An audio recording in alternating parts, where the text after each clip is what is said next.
What happens when privilege meets purpose across a chessboard? When Marcus Wellington, the arrogant CEO of Wellington Industries, spots his quiet housemaid arranging pieces on an old chess set, he sees nothing more than an opportunity for cruel entertainment. Little does he know that Maria Santos carries secrets that will transform not just one game, but an entire empire. In a world where assumptions rule and first impressions deceive, sometimes the most powerful move comes from the person everyone underestimates. This is the true story of how a simple chess challenge exposed the heart of a corporate giant, revealed the genius of a forgotten champion, and proved that wisdom has no uniform. Get ready to witness how 8 squares and 32 pieces became the battlefield where justice, respect, and human dignity claimed their ultimate victory. Marcus Wellington stood at the floor-to-ceiling windows of his corner office, gazing down at the bustling streets of downtown Seattle 43 floors below. At 38, he commanded Wellington Industries with the same iron fist his father had used before him, and his grandfather before that. The family business had grown from a small shipping company into a global logistics empire worth billions, and Marcus wore that legacy like an expensive suit. His reflection in the glass showed a man who had never known struggle. Perfectly styled brown hair, designer clothes that cost more than most people's monthly salary, and eyes that had grown cold from years of viewing people as either assets or obstacles. The Wellington name opened doors, commanded respect, and crushed competition without mercy. The intercom on his mahogany desk buzzed. "Mr. Wellington, your 2 o'clock is here," announced his secretary, Janet, in her crisp professional tone. Marcus turned away from the window, straightening his Italian silk tie. Today's meeting would determine whether Wellington Industries acquired Coastal Freight Solutions, a smaller company that had been giving them unexpected competition in the Pacific Northwest market. It was supposed to be an easy takeover, but Coastal's owner had proven surprisingly resilient. "Send them in," Marcus replied, settling into his leather chair behind the massive desk that had belonged to his grandfather. The conference room doors opened, and in walked David Chun, the 45-year-old founder of Coastal Freight. David was everything Marcus wasn't: self-made, humble, and wearing a suit that clearly came from a department store rather than a Seville Row tailor. Behind him came his lawyer and his daughter, Lisa, who served as the company's CFO. "Mr. Wellington," David said, extending his hand. "Thank you for agreeing to meet." Marcus shook the offered hand briefly, noting the calluses that spoke of years of manual labor before David had built his company. "Please sit. Let's get straight to business." For the next hour, they discussed numbers, market shares, and acquisition terms. Marcus made his offer, significantly lower than Coastal Freight's actual value, but delivered with the confidence of a man accustomed to getting his way. "That's insulting," Lisa Chen said, her voice steady but firm. "Our company is worth 3 times that amount, and you know it." Marcus smiled coldly. "Your company is worth what someone is willing to pay for it. And right now, I'm the only buyer interested." "We'll find other investors," David replied quietly. "Will you?" Marcus leaned back in his chair. "Because I've had conversations with every major investment firm on the West Coast. Funny how they all seem to have lost interest in shipping companies lately." The room fell silent. David's face remained composed, but Marcus caught the flash of anger in Lisa's eyes. He had played this game many times before: isolate the target, eliminate their options, then swoop in for the kill. "I'll give you 1 week to consider my offer," Marcus continued. "After that, I might not be feeling so generous." After the Chens left, Marcus felt the familiar satisfaction that came with asserting dominance. He worked late into the evening, reviewing reports and making calls to his various holdings around the world. It was nearly 10 o'clock when he finally decided to head home to his penthouse apartment in Bellevue. The Wellington family estate sat on 5 acres of perfectly manicured grounds overlooking Lake Washington. The mansion itself was a monument to wealth and status: 12 bedrooms, 15 bathrooms, a wine cellar, an indoor pool, and a library that Marcus had never actually used for reading. He had inherited it all when his parents died in a sailing accident 2 years ago, along with the burden of maintaining the family's reputation. As he entered through the main foyer, Marcus was greeted by the soft sound of classical music drifting from somewhere deeper in the house. He frowned, checking his Rolex. The cleaning staff should have finished hours ago. Following the music, he made his way through the formal dining room and into the smaller sitting room his mother had called her thinking space. There, under the warm glow of a reading lamp, sat a woman he barely recognized despite seeing her twice a week for the past 6 months. Maria Santos was arranging pieces on the antique chess set that had belonged to Marcus's grandfather. She was perhaps 50 years old, with graying black hair pulled back in a simple bun, and wearing the plain gray uniform of Wellington Domestic Services. She moved each piece with careful precision, her weathered hands gentle against the carved ivory. "Excuse me," Marcus said sharply, causing Maria to look up with surprise. "What are you doing?" Maria immediately stood, her hands clasped in front of her. "I apologize, Mr. Wellington. I was just finishing the dusting in here, and I noticed the chess pieces were not arranged properly. I thought." "You thought what exactly?" Marcus stepped closer, his voice carrying the authority he used in boardrooms. "That you were qualified to touch my grandfather's chess set?" "No, sir, I just—" Maria's voice was quiet, respectful, but Marcus caught something else there, a dignity that irritated him. "Do you even know what chess is?" he asked, the question dripping with condescension. Maria's dark eyes met his for just a moment before she looked down again. "Yes, sir." Something about her response sparked Marcus's curiosity. Here was this cleaning woman, probably uneducated, certainly poor, claiming to understand the most intellectual game ever created. The irony was too rich to ignore. "Really?" Marcus moved to stand across the board from her. "You know how the pieces move?" "Yes, sir." "Show me." It wasn't a request. Maria hesitated, then reached for a pawn.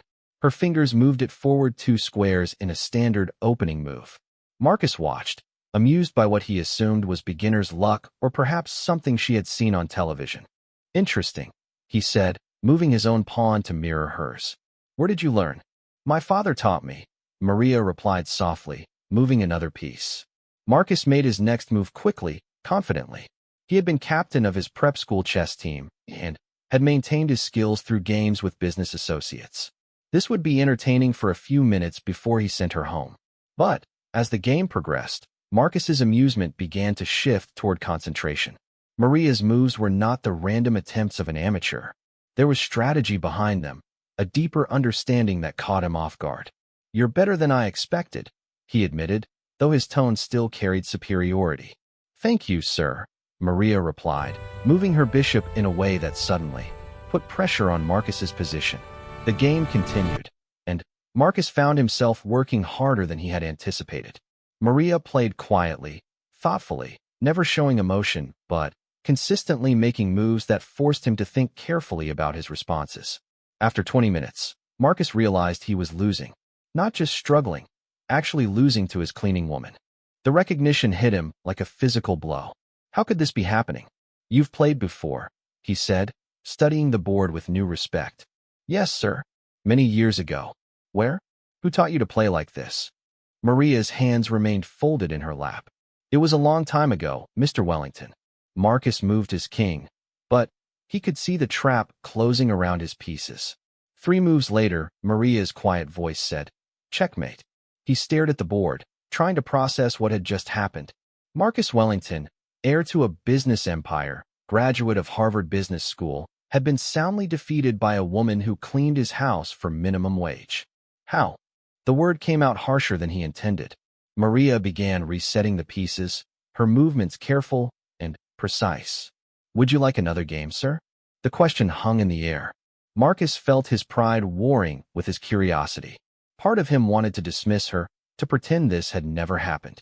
But another part, a part he hadn't felt in years, was genuinely intrigued. "Yes," he heard himself saying. "But this time, let's make it interesting." Maria looked up, waiting. "If I win, you work an extra day this week without pay," Marcus said, his competitive nature reasserting itself. "If you win." He paused, trying to think of something that would matter to someone in her position. "If you win, I'll double your wages for the month." For the first time that evening, Maria's expression shone. The second game lasted nearly an hour. Marcus threw everything he had learned at Maria, employing aggressive tactics that had served him well in business. He attacked early, sacrificed pieces for position, and tried to intimidate through sheer force. But Maria met each assault with calm precision, turning his aggression against him like a master martial artist redirecting an opponent's energy. When she finally cornered his king, Marcus sat back in his chair, genuinely stunned.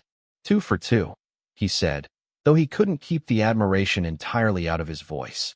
You play with passion, Maria said quietly, beginning to pack away the pieces. That can be strength, but also weakness. Wait. Marcus held up a hand. Don't put those away yet. He looked at her carefully, seeing the competence that had been invisible to him before. How long have you been working for my family's service company? 6 months, sir. And before that? Maria's hands stilled on the chess pieces. I worked for other families. That's not what I'm asking. Marcus leaned forward, his business instincts telling him there was much more to this story. Where did you learn to play chess like that? And don't tell me it was just from your father. For a long moment, Maria remained silent.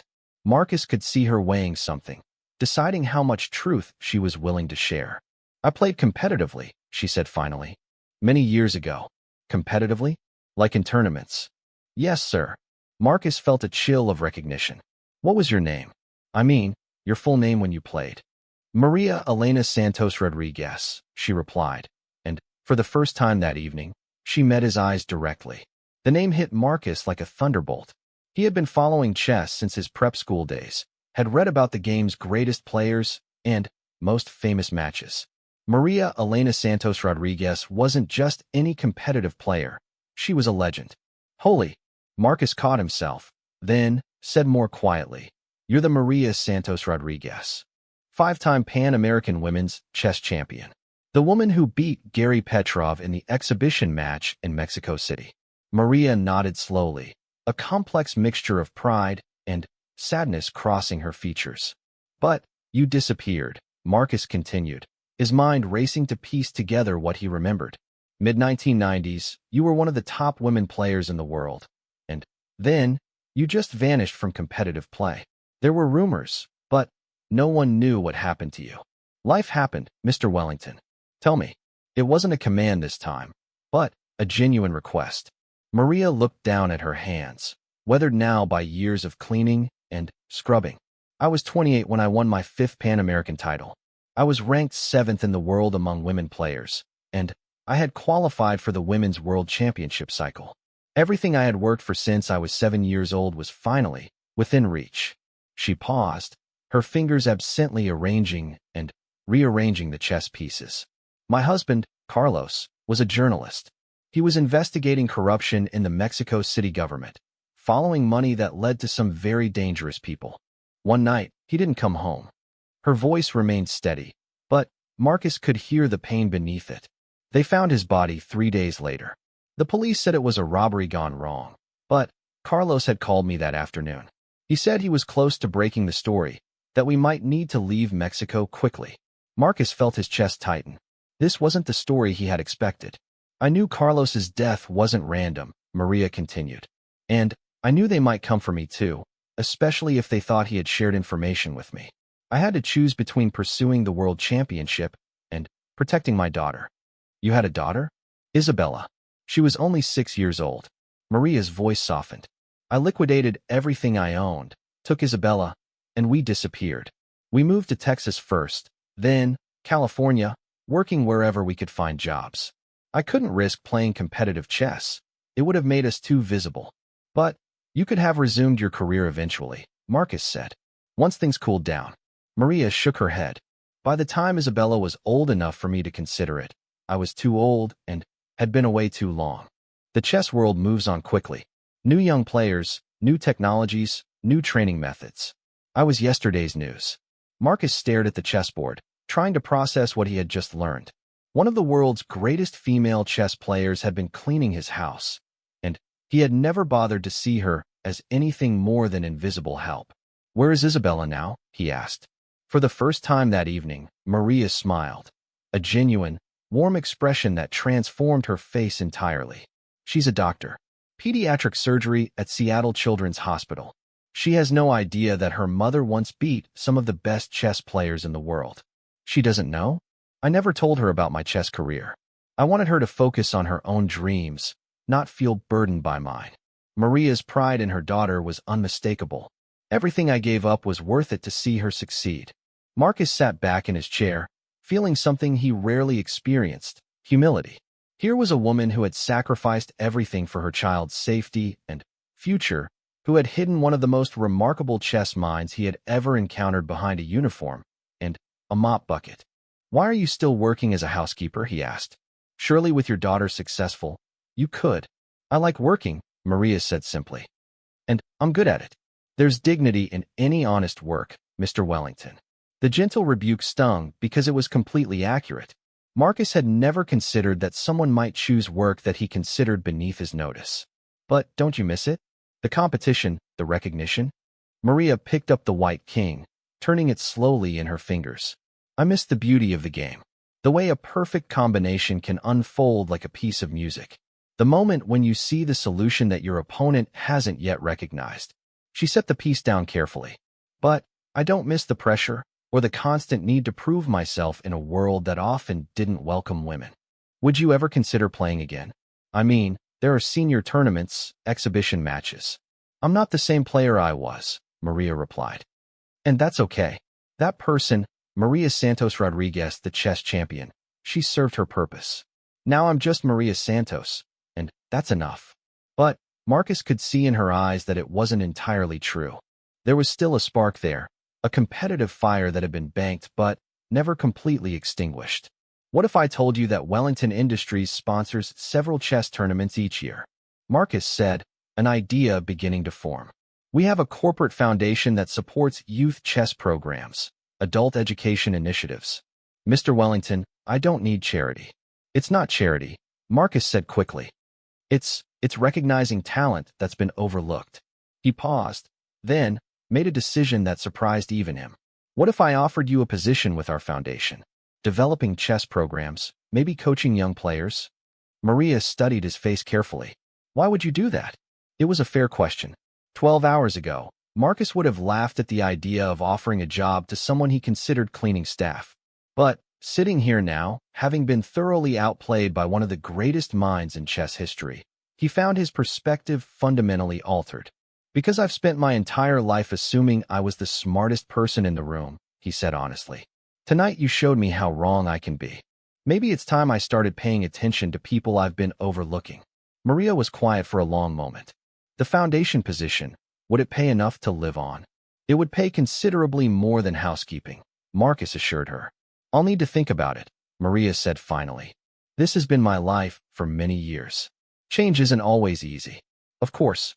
Take all the time you need." Marcus stood up, then hesitated. "Would you be willing to play again sometime? I mean, I know I'm not much competition for someone of your caliber, but—" Maria smiled that same warm smile. "I would enjoy that, Mr. Wellington. Though perhaps next time we could play without the wage bet." "Agreed," Marcus said, then added, "And please call me Marcus." As Maria gathered her things and prepared to leave, Marcus found himself seeing his mansion differently. The grandfather clock that had chimed during their games, the Persian rugs his mother had carefully selected, the artwork that covered the walls, all of it suddenly felt less impressive than the quiet dignity of the woman who had been cleaning around these treasures for months. "Maria," he called as she reached the door. "How many games have you lost in your life? I mean, really lost, not just draws or resigned positions." She turned back to him, considering the question seriously. "In competitive play? Fewer than 20, I think. Most of those were in my very early years." Marcus whistled softly. "I thought so. I've been playing chess for 25 years, and I don't think I've ever been beaten that thoroughly by anyone." "You're a good player," Maria said kindly. "You think strategically, you're not afraid to take risks. Those are valuable qualities. Just not enough to beat a former world championship candidate." "Few people could, Mr. Wellington. Don't let tonight damage your confidence. Let it inspire you to keep learning." After she left, Marcus stood alone in the sitting room, staring at the chess set.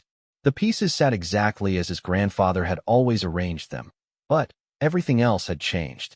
For the first time in years, he had encountered someone whose achievements dwarfed his own, whose sacrifices made his inherited wealth seem trivial, whose quiet strength exposed the hollowness of his arrogant superiority. He walked to his study and opened his laptop, typing. Maria Elena San Marcos arrived at his office the next morning with a different energy than usual. He had spent the early hours researching chess foundations and educational programs, trying to understand how someone with Maria's background could make the most impact. But first, he had business to attend to. At 9 sharp, his secretary Janet knocked on his door. "Mr. Wellington, you have a call from David Chen. He says it's urgent." Marcus picked up the phone, expecting to hear that Coastal Freight was ready to accept his lowball offer. Instead, David's voice carried a tone Marcus had never heard before, quiet satisfaction.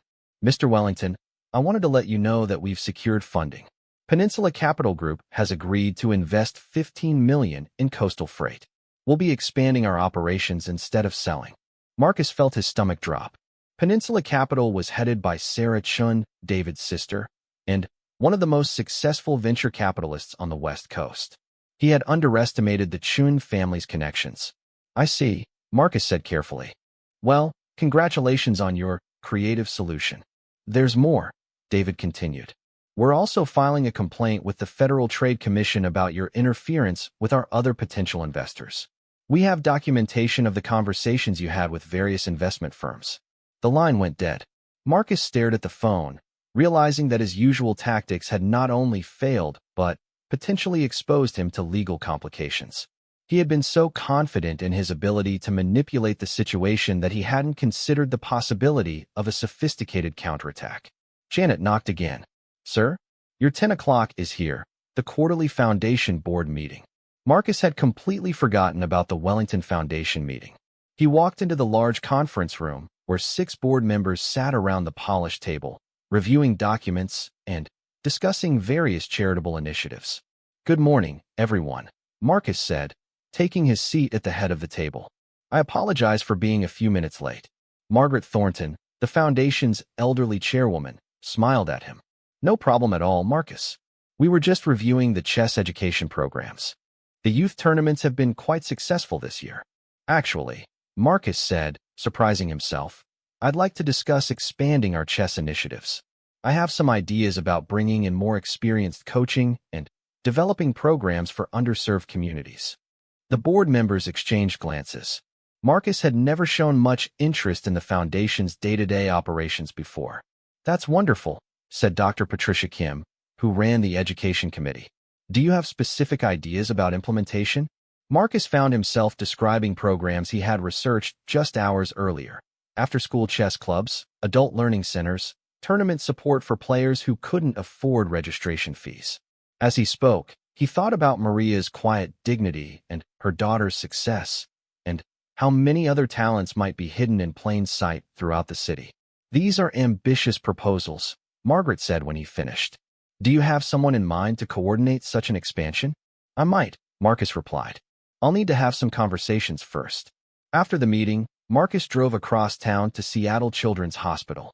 He had never been inside the building before, but the receptionist directed him to the pediatric surgery wing where he asked for Dr. Isabella Santos. Isabella Santos was clearly her mother's daughter, the same intelligent dark eyes, the same quiet confidence, though she carried herself with the assured manner of someone who had never had to hide her abilities. She was perhaps 30, wearing scrubs and a white coat, with her black hair pulled back in a practical ponytail.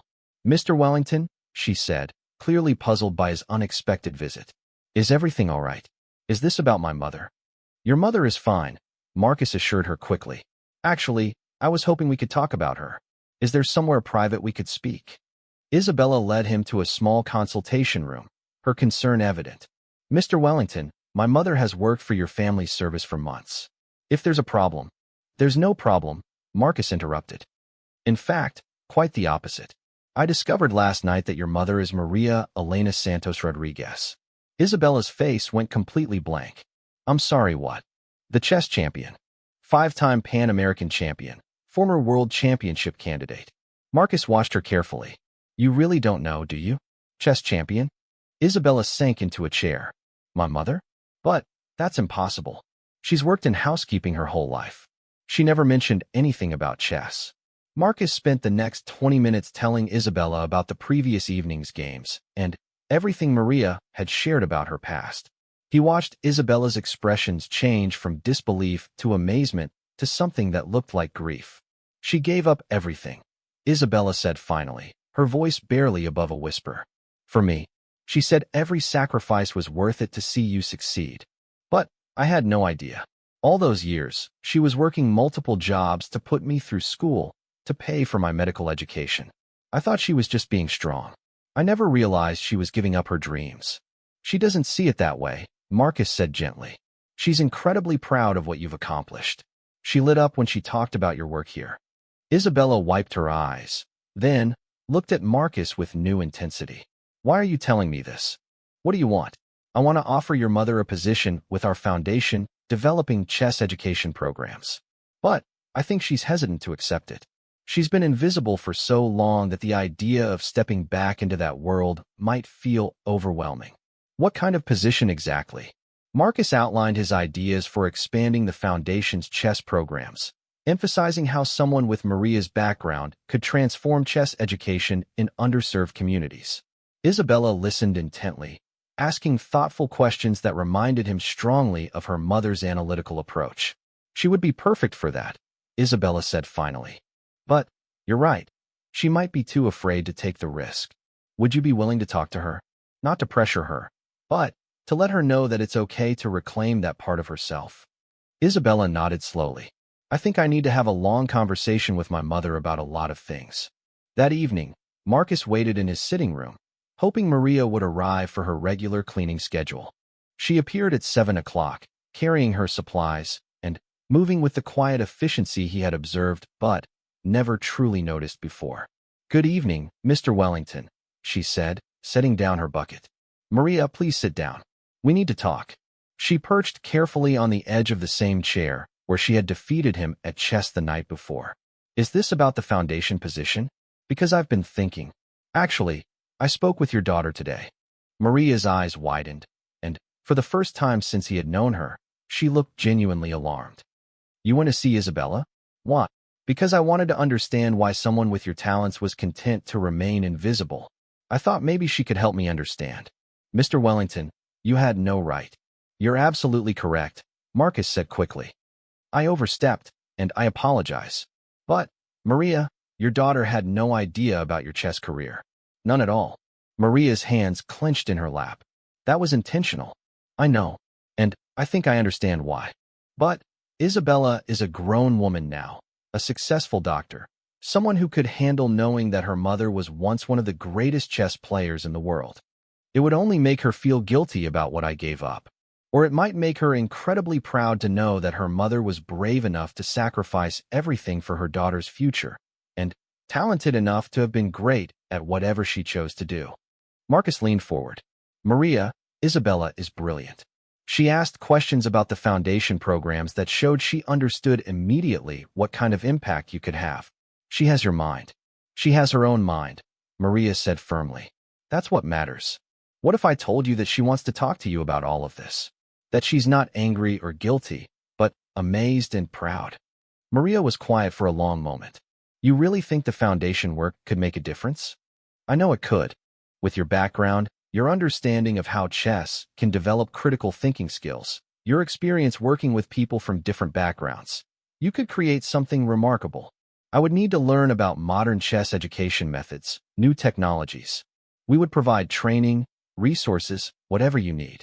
Maria, I've been doing business for 15 years, and I've learned to recognize exceptional talent when I see it. Last night, you didn't just beat me at chess. You showed me a completely different way of thinking about strategy, about patience, about seeing possibilities that aren't obvious. Maria stood up and walked to the chess set, her fingers trailing along the edge of the board. I've been Maria the housekeeper for so long. I'm not sure I remember how to be Maria the chess player. Maybe you don't have to choose, Marcus suggested. Maybe you can be both, or something entirely new. If I took this position, would there be opportunities to work with young people, particularly girls who might not otherwise have access to chess instruction? Marcus smiled. That would be exactly the kind of program we'd want to develop. And adults who are looking for intellectual challenges but feel intimidated by the game? Absolutely. Maria turned back to him, and Marcus could see something shifting in her expression, a carefully controlled excitement that she was trying not to let herself fully feel. I would want to visit some existing programs first, observe different teaching methods, understand what works and what doesn't, whatever you need. And I would want Isabella to know everything before I make a final decision. She should understand what this opportunity means and why I'm considering it. Of course. Maria sat back down, her posture straighter than Marcus had ever seen it. Mr. Wellington, if I were to accept this position, I would expect to be taken seriously as an expert in my field. Not as a former housekeeper who happens to play chess, but as someone who understands the game at the highest level. You would be. Maria, I may have been slow to recognize your expertise, but I'm not stupid enough to ignore it now. And you would need to understand that my approach might be different from what your foundation has done before. I believe chess should be accessible to everyone, not just children from privileged backgrounds who can afford private lessons. That's exactly what we need, someone who can think beyond our traditional approaches. For the first time since he had known her, Maria smiled with genuine excitement rather than polite courtesy. Then, yes, Mr. Wellington, I would like to discuss this opportunity seriously. Marcus felt a surge of satisfaction that had nothing to do with business profits or corporate victories. Please, we're going to be colleagues now. Call me Marcus. Very well, Marcus. The name came easily, carrying new respect rather than deference. When would you like me to start?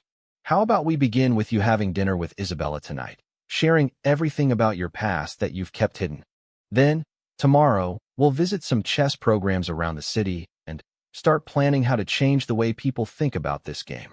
Maria gathered her cleaning supplies, but this time she packed them with the air of someone who was closing one chapter of her life to begin another. Marcus, can I ask you something? Of course. Why is this so important to you? Yesterday, you didn't even know who I was. Marcus considered the question carefully. Because yesterday I thought I understood what intelligence looked like, what success meant, what made someone valuable.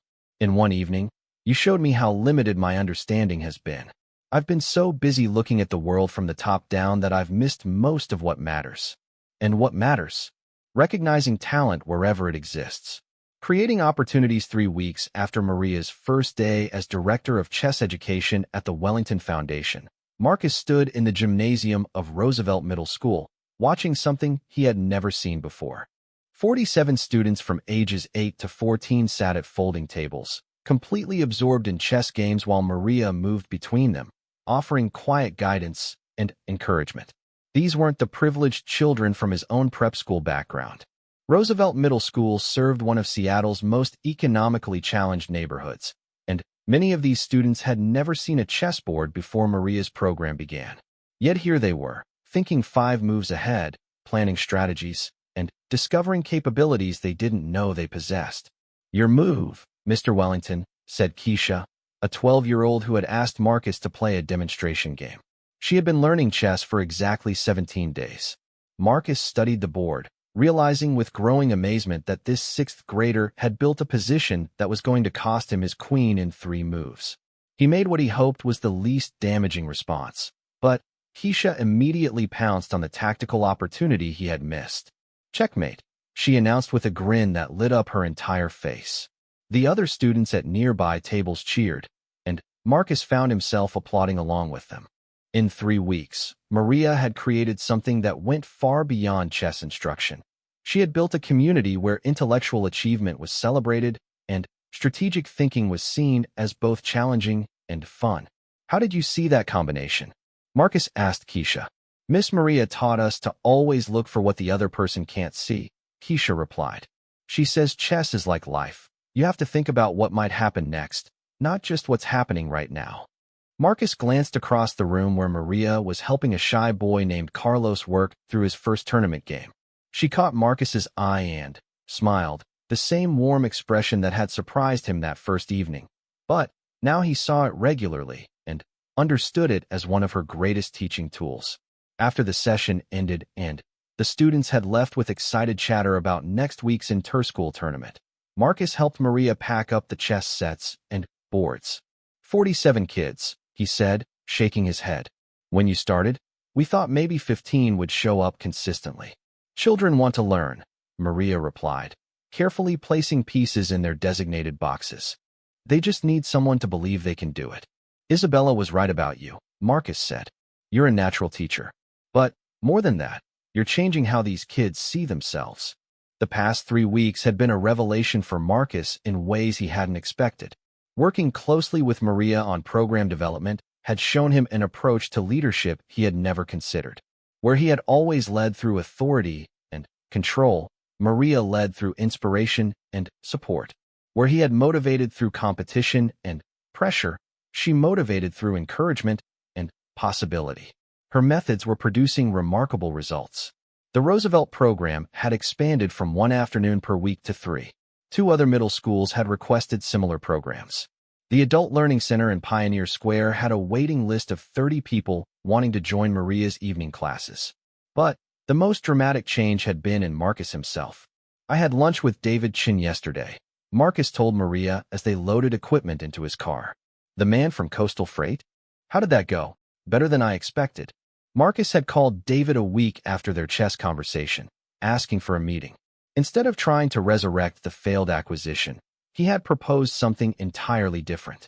We're going to partner on a logistics program that connects small businesses with shipping resources they couldn't afford individually. That sounds like it benefits everyone involved. It does. That's what surprised me. Marcus had spent years viewing business as zero-sum competition, where someone had to lose for him to win. David pointed out that there are opportunities to create value rather than just capture it. I'd never really thought about business that way before. They drove toward downtown Seattle, where Maria was scheduled to observe an advanced chess program at the Community Chess Center. Marcus had initially planned to send her alone, but he found himself wanting to understand every aspect of how chess education worked at different levels. Marcus, Maria said as they navigated afternoon traffic. Can I ask you something personal? Of course. Why is this so important to you? I mean really important, beyond the Foundation's mission. You've changed your entire approach to business. You spend hours learning about chess education. You've restructured Foundation priorities. What's driving all of this? Marcus considered the question while they waited at a red light. It was something he had been thinking about a lot lately. I think I've been sleepwalking through my life, he said finally. Inheriting my father's company, his friends, his way of doing business, his assumptions about what matters. That night when you beat me at chess, it was the first time in years that I had to face the fact that I might not be as smart as I thought I was. Intelligence has many forms, Maria said gently. Yes, but more than that. I realized I had never really tested myself against anything meaningful. I had never built something from nothing, never solved a problem that mattered to anyone but myself, never used my advantages to create opportunities for other people. The light changed, and they continued toward the Community Chess Center, passing through neighborhoods that Marcus had driven through countless times without really seeing. When I watched you work with those kids today, Marcus continued, I saw what genuine leadership looks like. You're not trying to prove you're the smartest person in the room. You're trying to help everyone else discover how smart they are. That's what good teachers do, Maria said. We make ourselves unnecessary. They arrived at the Community Chess Center, where Maria was scheduled to observe a class for advanced adult players. The instructor, an elderly man named Professor Petrov, had heard about Maria's background and was eager to compare teaching methods. Marcus planned to wait in the lobby, but Professor Petrov insisted he join the observation.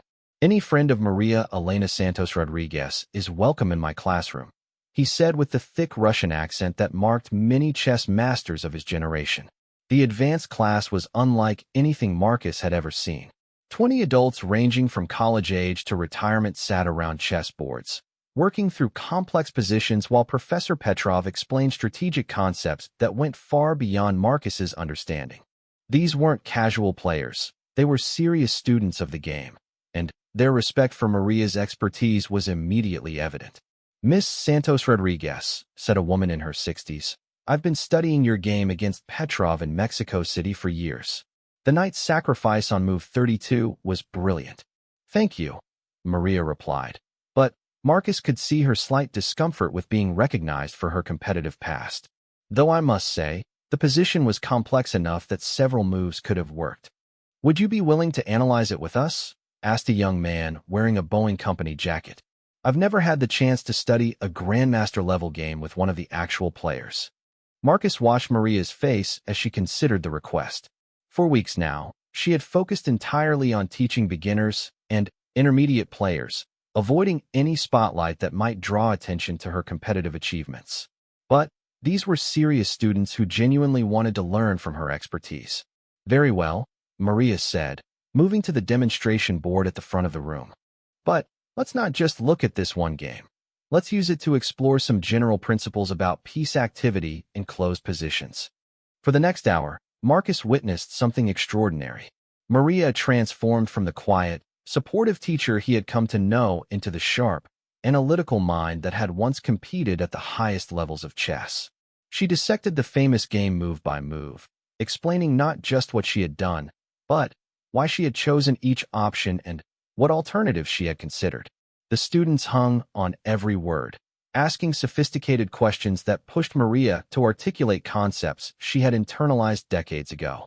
Marcus found himself scribbling notes, not about chess specifically, but about Maria's teaching method, how she built complex ideas from simple foundations, how she encouraged questions rather than discouraging them, how she made each student feel that their understanding mattered. "This is why pattern recognition is so crucial," Maria explained, setting up a position from the middle game. "When you've seen thousands of similar positions, you begin to recognize which pieces want to be traded and which pieces want to be preserved." "But how do you develop that pattern recognition?" asked the Boeing employee. "Practice, study, and, most importantly, analysis of your own games. Every mistake you make teaches you something about patterns you haven't learned yet." After the session, Professor Petrov pulled Marcus aside while Maria talked with several students who had lingered to ask additional questions. "Your foundation is very lucky," he said. Maria Elena was one of the purest chess talents of her generation. Her understanding of positional play was extraordinary. "Was?" Marcus asked. Professor Petrov smiled. If anything, she understands the game better now than she did 25 years ago. Experience and reflection have deepened her insight." "Do you think she could still compete at a high level?" "Without question. She would need time to adjust to modern opening theory and computer-assisted analysis, but her fundamental understanding of chess is timeless." Professor Petrov paused, studying Marcus's face. "Why do you ask?" "I've been wondering if she misses competitive play more than she admits." "Perhaps you should ask her." On the drive back to Marcus's office, he found himself thinking about what Professor Petrov had said. Maria had been energized by the advanced class in a way he hadn't seen during the Foundation's other programs. "You were different tonight," he said as they pulled into the Wellington Industries parking garage. "How so?" "More intense, I guess. Like you were completely in your element." Maria was quiet for a moment. It felt good to discuss chess at that level again. "The students asked questions that made me think, made me articulate concepts I haven't talked about in years." "Do you miss it?" "The competitive side of chess." "Sometimes," Maria admitted. "But competitive chess was part of a different life. I'm building something new now." Marcus parked the car, but didn't immediately get out. "What if you didn't have to choose? What if you could teach and also play competitively again?" "Marcus, I'm 53 years old. The chess world has moved on." "Has it?" "Professor Petrov seems to think you could still compete at a high level. And there are senior tournaments, exhibition matches, opportunities that might be perfect for someone with your experience." "What are you suggesting?" Marcus turned to face her directly. "I'm suggesting that maybe the best way to inspire students is to show them that learning never stops, that it's never too late to pursue excellence, that wisdom and experience can compete with youth and energy." Maria stared out the windshield at the city lights. "Are you asking me to start playing competitively again?" "I'm asking you to consider it. The Foundation could sponsor your entry into tournaments, cover training expenses, whatever you need. It would be part of our educational mission, demonstrating that chess is a lifelong pursuit. I would need coaching to catch up with modern theory. I would need to study contemporary games, learn new opening systems. We could arrange all of that." Maria was quiet for a long time. When she finally spoke, her voice carried a mixture of excitement and nervousness that Marcus had never heard before. There's a senior women's tournament in Portland next month. If I were 6 months after that first chess game in Marcus's sitting room, the ballroom of the Portland Grand Hotel buzzed with the energy of serious competition. The Pacific Northwest Senior Women's Chess Championship had drawn 43 players from across the region, but all eyes were on board one, where Maria Elena Santos Rodriguez was locked in the final round against defending champion Linda Morrison. Marcus sat in the spectator area, watching the game with an intensity that surprised him. Over the past month, he had witnessed Maria's gradual transformation from foundation director who happened to play chess into a formidable competitive player preparing to reclaim her place in the chess world. The preparation had been methodical and exhausting: 6 hours of study daily, analysis of hundreds of recent games, training sessions that pushed both her tactical skills and her physical endurance. The woman sitting at board one bore little resemblance to the quiet housekeeper who had once cleaned his mansion. Maria's posture radiated confidence, her eyes sharp with the focused concentration of someone operating at peak mental performance. She wore a simple black dress and the pearl necklace Isabella had given her that morning, saying it was for luck and to remember that I believe in you. Isabella sat next to Marcus, her own nervous energy evident in the way she gripped the program. She had taken the day off from her surgical duties to watch her mother compete, still adjusting to the knowledge that the woman who had sacrificed everything for her daughter's education had once been ranked among the top players in the world. How much time does she have left? Isabella whispered. Marcus checked the large digital clocks beside each board. 8 minutes. Linda has 12.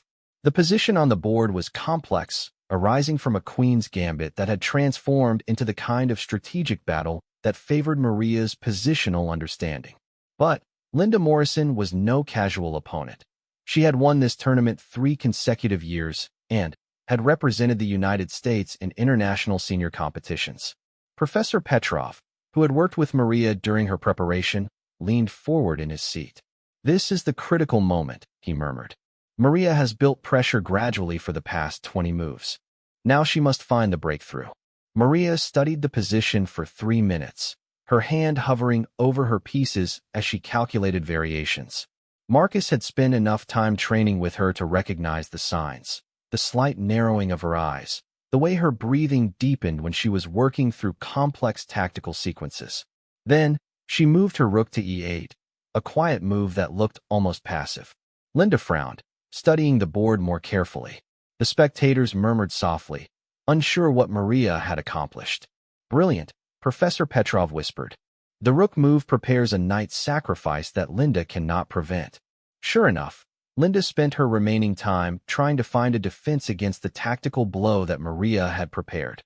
When the knight's sacrifice came 2 moves later, it opened lines of attack that led inexorably to mate. Linda studied the position for another minute, then extended her hand in resignation. "Checkmate in 7 moves," she said with gracious professionalism. "Well played." The applause was immediate and sustained. Maria had not only won the tournament, but had done so with a performance that reminded everyone watching why she had once been considered one of the most promising players in the world. Marcus felt tears in his eyes, surprised by the depth of his emotional response. This wasn't just a chess victory. It was redemption, reclamation, and proof that excellence could be recovered even after decades of dormancy. Isabella was crying openly, her pride and amazement evident to everyone around her. "That's my mother," she said to anyone who would listen. "That's my mother." At the awards ceremony, Maria accepted the championship trophy with the same quiet dignity she brought to everything she did. But when she spoke to the assembled players and spectators, her words carried weight that went beyond chess. 25 years ago, I thought my chess career was over," she said, holding the trophy carefully. "Life took me in different directions, and I believed that chapter was closed forever. But this past year, I've learned that it's never too late to reclaim the parts of yourself that you thought were lost. We don't have to choose between who we were and who we became. Sometimes we can be both." She paused, her eyes finding Marcus and Isabella in the crowd. "I want to thank the Wellington Foundation for believing in possibilities that I couldn't see myself. And I want to thank my daughter, Dr. Isabella Santos, for showing me that the sacrifices I made weren't endings, but beginnings." The applause this time was thunderous, and Marcus understood that Maria had given the room something more valuable than chess instruction. She had given them permission to believe that their best years might still be ahead of them. Later that evening, at the celebration dinner, Marcus found himself in conversation with several tournament organizers who had watched Maria's games with growing excitement. "We'd like to invite her to the Senior World Championships in Budapest next year," said Helen Wright, president of the U.S. Chess Senior Association. "Her playing strength is clearly at an international level." "You should discuss that with Maria," Marcus replied. "But I think she would be honored by the opportunity." And the Wellington Foundation's support for senior chess programs. That's opened doors we never expected. The chess world needs more corporate partnerships like this. Marcus smiled, thinking about how accidental that partnership had been. Sometimes the best opportunities come from the most unexpected places. As the evening wound down, Marcus, Maria, and Isabella sat together in the hotel lobby, still energized by the day's events. "So what's next?" Isabella asked her mother. "Budapest? Other tournaments. I want to balance competitive play with the foundation work," Maria said thoughtfully. "The students at Roosevelt Middle School have their first inter-school tournament next week. That's just as important to me as any championship I might win." "More important," Marcus said. "What you're building with those kids will last much longer than any individual tournament victory." Maria smiled at him, the expression warm with affection and mutual respect. "You know, 6 months ago you asked me what I wanted to do with my life. I thought I knew the answer. I wanted to work quietly, avoid attention, and make sure Isabella never felt burdened by my past. And now I understand that hiding your gifts isn't humility, it's waste. And the best way to honor the sacrifices I made is to make sure they enabled something beautiful, not just for Isabella, but for everyone whose lives I can touch." Isabella reached over and squeezed her mother's hand. "I'm so proud of you, both for who you were and for who you're choosing to become." The three of them sat in comfortable silence, watching late-night travelers move through the hotel lobby. Marcus thought about the chain of events that had led to this moment, his arrogant assumption that he could intimidate David Chun, his discovery of Maria's true identity, her patient willingness to teach him about both chess and leadership, and now this triumphant return to competitive play. "Maria," he said finally, "I owe you an apology." "For what?" "For all the months I looked right through you. For assuming that someone in a housekeeper's uniform couldn't have anything to teach me. For being so blind to talent that was literally cleaning around me every week." "Marcus, we all make assumptions about people based on what we can see from the outside. The important thing is being willing to change those assumptions when we learn more. Still, I wasted months of opportunities to learn from one of the most brilliant people I've ever met." "You didn't waste anything," Maria said firmly. "Everything happened when it was supposed to happen. If you had discovered my background earlier, you might have seen me as a curiosity rather than a person. Our friendship developed the way it did because you learned to respect me before you knew about my achievements." Isabella nodded agreement. "She's right. You two built trust based on who you are now, not who you used to be."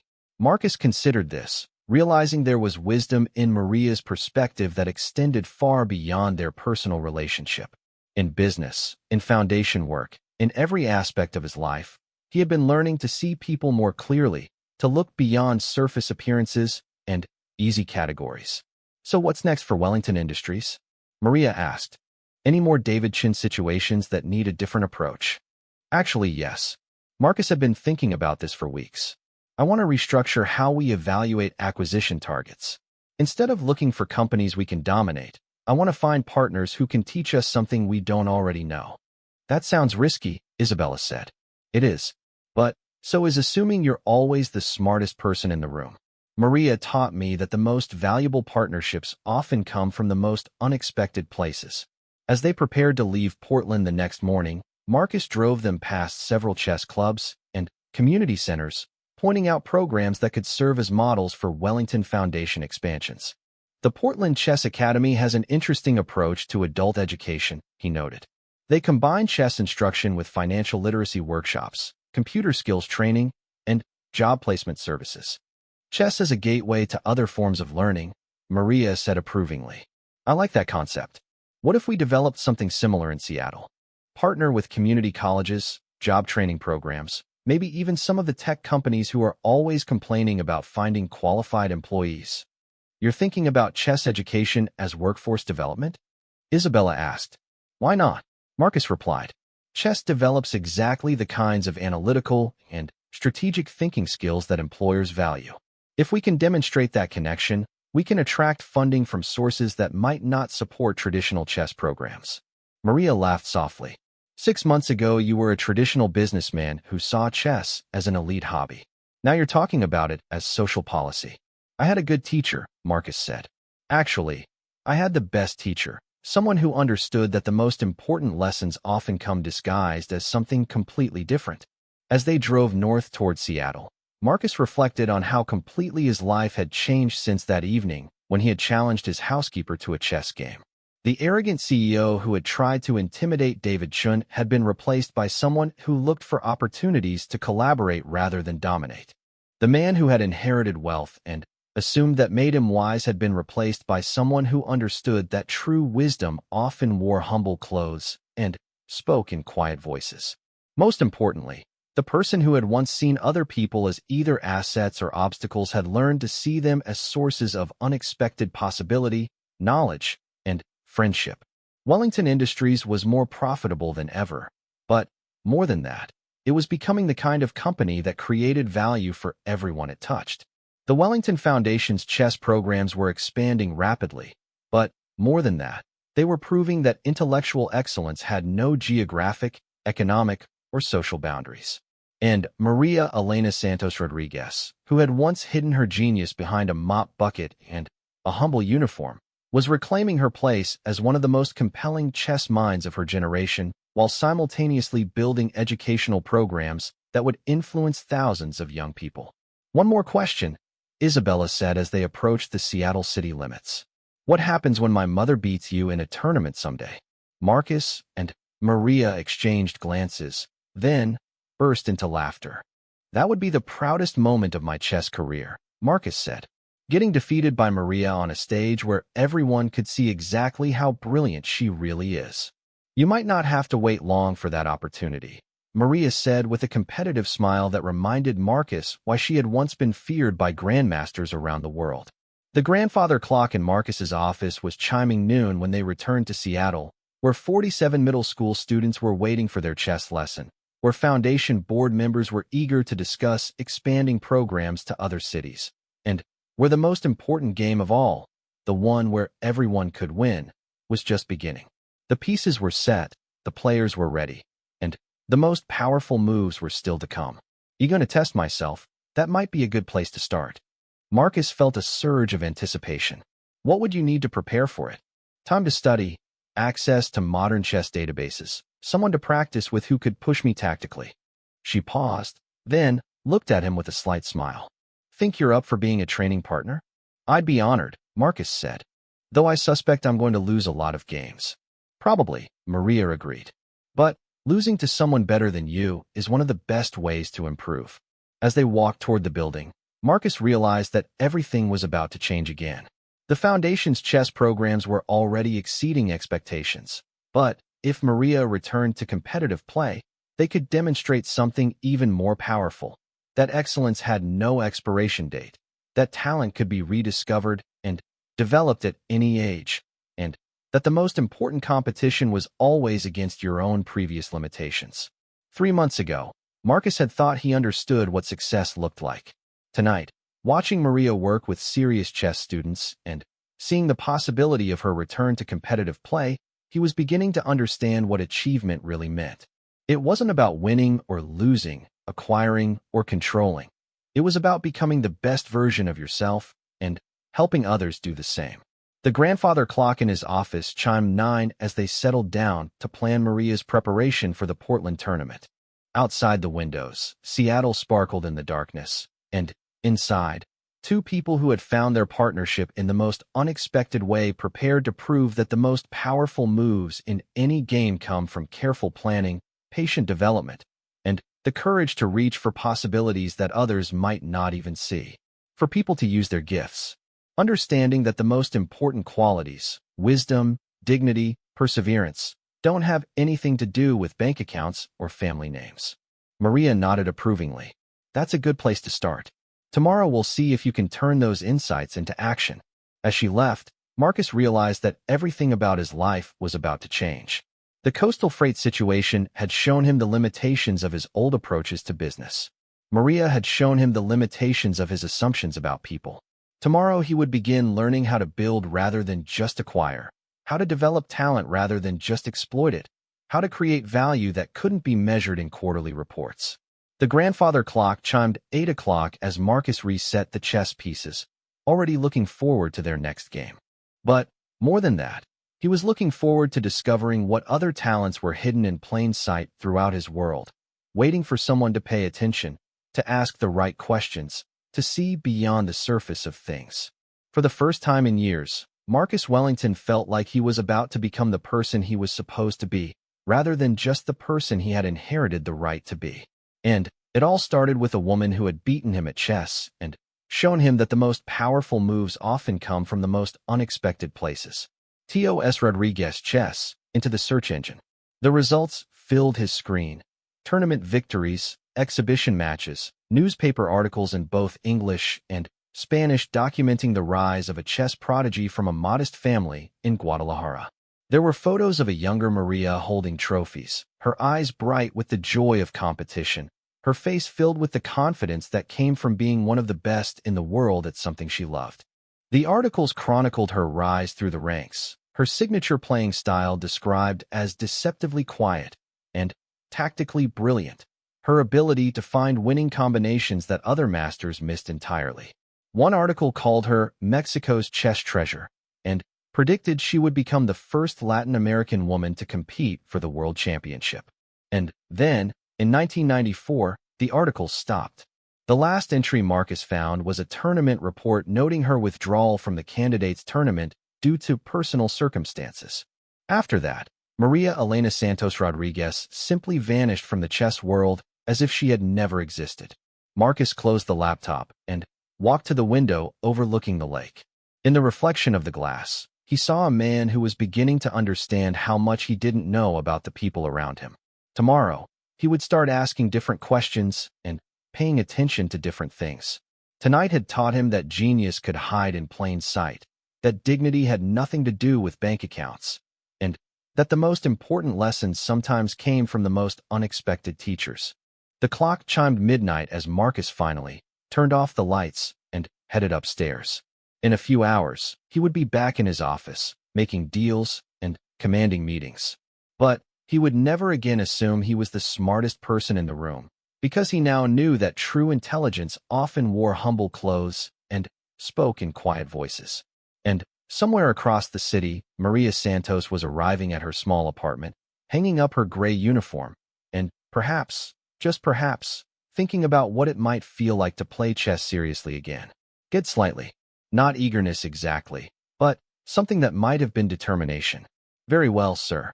As they began their second game, Marcus couldn't shake the feeling that he had just stepped into something much larger than a simple chess match. He studied Maria's face as she made her opening move, seeing her properly for the first time. There was intelligence there, and something else, a quiet strength that spoke of experiences he couldn't imagine. The grandfather clock in the corner chimed 11 as their second game began. Outside, the lights of Seattle sparkled across the dark waters of the lake, and, in the warm glow of the sitting room, two people from completely different worlds prepared to battle across 64 squares of possibility. Marcus had spent his entire life winning through money, connections, and inherited power. Tonight, for the first time in years, he was about to compete on truly equal ground. And, deep down, beneath his arrogance and privilege, a small part of him suspected he was about to learn something that couldn't be taught in any business school or boardroom. The pieces were set. The stakes were clear. And Maria Santos, with decades of secrets hidden behind her quiet demeanor, prepared to show Marcus Wellington what real strategy looked like.